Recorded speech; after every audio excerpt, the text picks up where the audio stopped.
இங்கே இந்த குடும்பம் தீபாவளி அன்னைக்கு வாட்ஸ்அப் மெசேஜில் வந்த கவிதையெல்லாம் கிண்டல் பண்ணி பேசிகிட்டு இருக்காங்க. இந்த பையன் அவங்க அம்மா பற்றி சொல்கிறான். எங்கள் அம்மா எழுதின கவிதைலாம் அந்த டைம்லேயே தீபாவளி அன்னைக்கு வந்த புக்கில் ஸ்பெஷலாக போட்டிருந்தாங்க.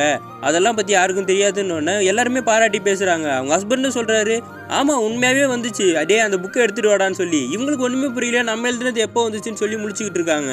குடும்பத்தில் இருக்க எல்லாரும் சேர்ந்து அவங்க வீட்டில் இருக்க பழைய புக்கெல்லாம் தேடிக்கிட்டு இருக்காங்க. அவங்க அம்மா எழுதின கவிதை இருக்குமான்னு சொல்லி. இவங்க எவ்வளோ சொல்லியும் கேட்க மாட்டாங்க. ஒரு டைமில் சொல்லிடுறாங்க, ஆமாம் நான் கவிதை எழுதுனேன் தான், அது எந்த புக்லையும் ரிலீஸ் ஆகலை, என்னை ஏன் கஷ்டப்படுத்துறீங்கன்னு உடனே அவங்க பொண்ணு சொல்கிறாங்க, ஆமாம்மா நீங்கள் எழுதுனது அந்த டைம்லாம் ரிலீஸ் ஆகலை, ஆனால் இன்றைக்கி வந்து புக்கில் ரிலீஸ் ஆகிருக்கு பாருங்க, நீ இப்போ ஒரு புக்கை எடுத்து காட்டுறாங்க.